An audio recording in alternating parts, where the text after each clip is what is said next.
time for 1 more mile. Yeah.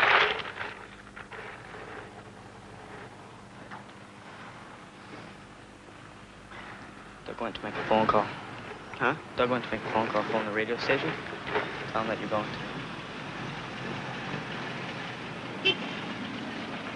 Yes, Doug. I got him. Did you? Do you want to come? No. Skinlow?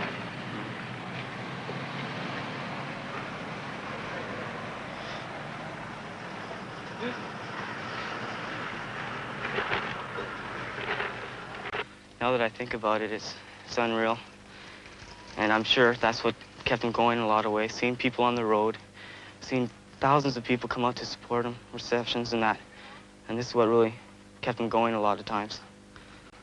This is a track that my brother Terry ran around when he trained for his run every day for approximately 14 months. There were times in training that, you know, he needed company, and a lot of times he asked me to come out and run, and I did. I went through 14 months of training, physical training. I ran 3,000 miles. I trained harder, very, very hard, in order to be able to do it. But it was a mental thing more than physical. This is why I say I'm not a great athlete. I haven't got a lot of physical. I'm an average athlete in terms of physical ability, I think. Maybe a little bit better, but what I'm doing because of mental toughness, of desire, wanting to achieve, and having a good goal to fight for. Occasionally, I'll get down to the point where things are getting so tough, I'm out there crying, you know, and I find that helps me because I get into an emotional state. When I've done my best to get 24, 25 miles in, and sometimes I'm really sore, and I went through that day and I've actually cried because it just seems like it's endless. I really do 5,300 single miles when I go ahead and mark 1 mile at a time for Terry on the run. And the mile marker is really it's a psychological gimmick. And then Terry's got to catch the van, he's got 1 more mile done. A lot of people are really worried about him and really care about him, like his parents, and you've just got a lot of people really worried that he was really hurting himself badly. I was worried that he might have trouble with his amputation stump. I think that I, as a surgeon, was preoccupied with that particular concern and was certainly not surprised when he needed a new leg and had a problem with that. You know, you can't buy a new pair of shoes and go out and walk 29 miles and expect them not to cause some irritations. But the main concern that I personally had when he started was about his stump. Actually, his stump shrunk in circumference and he sank into the socket, and that's why it hurt him quite a bit in the groin. So I remeasured him and I made another socket there. And we had the fitting there, and I brought the leg down here and we finished it here in the workshop and flew it back up again to him.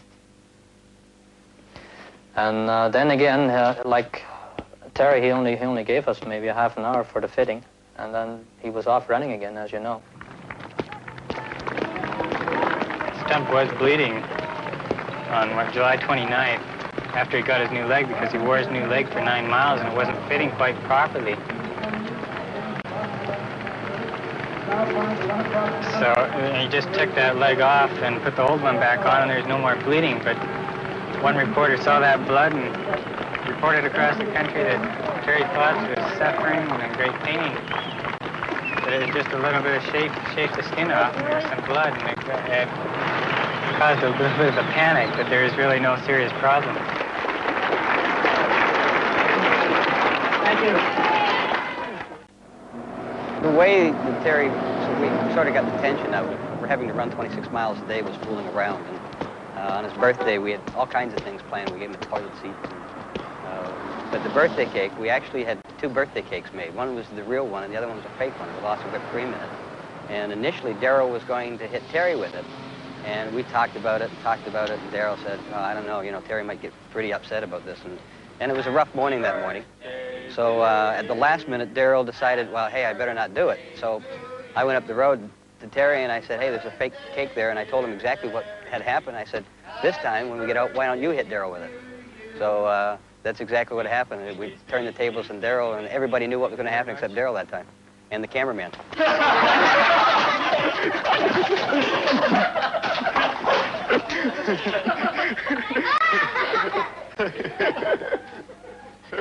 In any birthday, it's time for presents.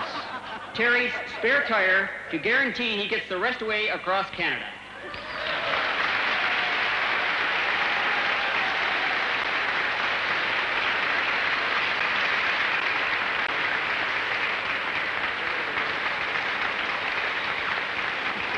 Thank you.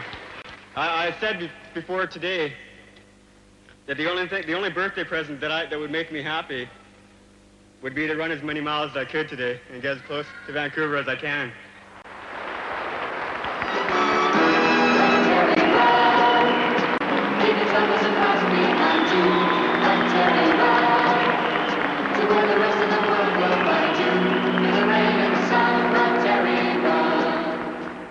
And you know, it's really interesting that that while Terry was making this run across Canada, I thought, you know, hey, Terry, I can't believe that you're talking to people, that there's a lot of people around and that you're talking to them, because you never talked when you were at Simon Fraser. You were introverted.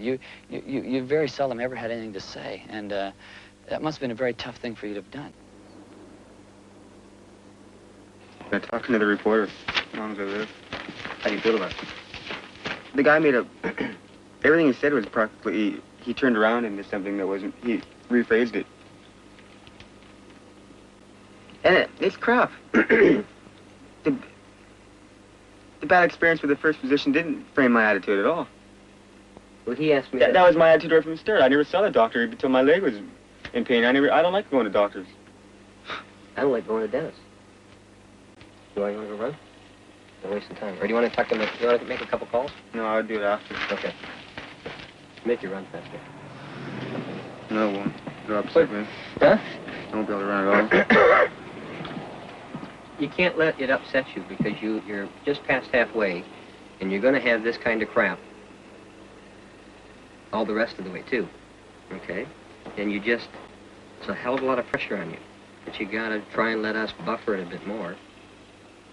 And at the same time, you'll have to expect it and not get upset. Everything that you've planned is happening. Why is Darrell saying shit like that for?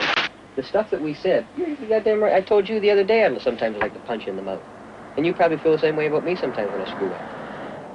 But that doesn't mean that we don't love each other and we don't get along like, you know, that we're all friends, we're all working at the same thing. It's your run. And that's what we're all here for, to help you. If we relax in a different way than you relax, you got to lay down or you got to go to sleep. We don't run 26 miles a day. We're not under the same physical strain that you are. There's somebody here right now who is going through the same thing that I went through. Exact same thing, and he's only 10 years old. And I had the most inspirational day of my life today.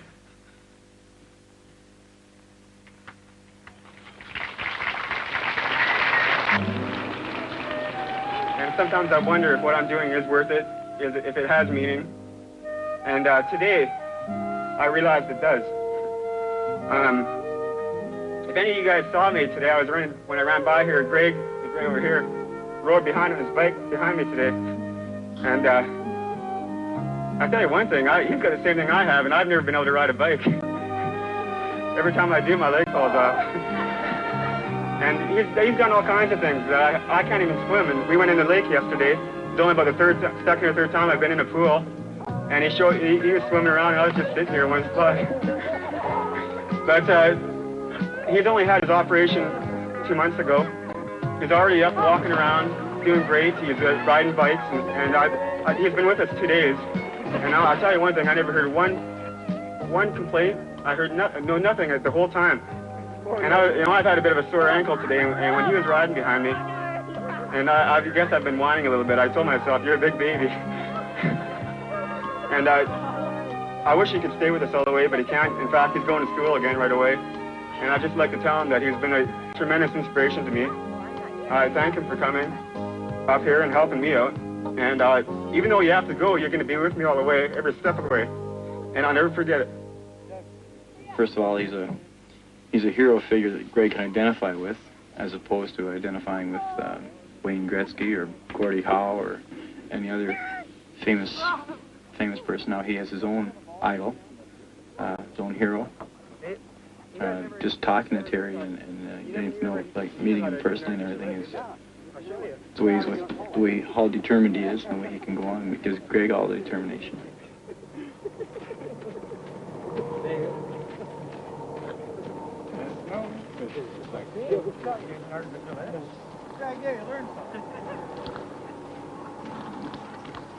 As a teacher, you're only as strong as your students, and also if you're willing to learn from your students. And Terry taught me a lot.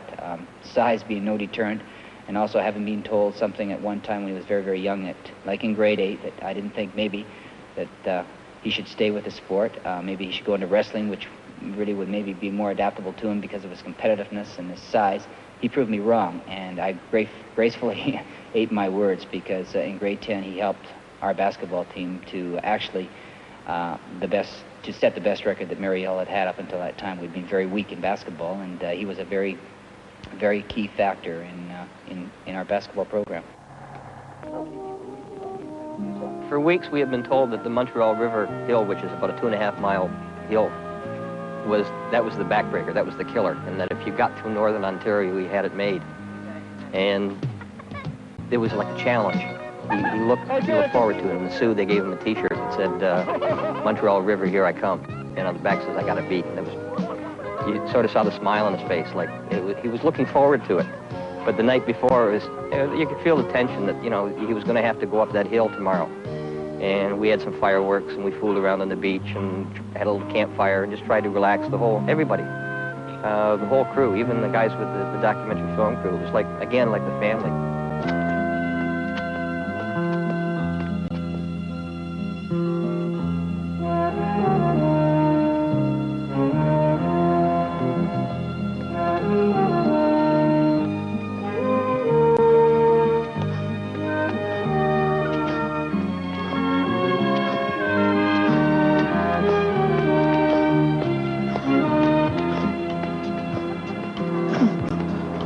Supposed to stop halfway after his regular rest break, and we're all standing there, and he runs right past the truck, and we all looked at each other like almost in disbelief. What's he doing? And then we jumped in the truck and moved ahead, and I sat at the top of the hill, and just as he got to the top of the hill, I'm sitting on the fender, and he comes up to me, and he's about 10 yards away, and he looks at me, and he said, "Is that it?" And I said, "That's it." Big smile across his face, and he walked past, or ran past, I'm sorry, and slapped hands, and it was just like, he did it. He did it. We're on our way home.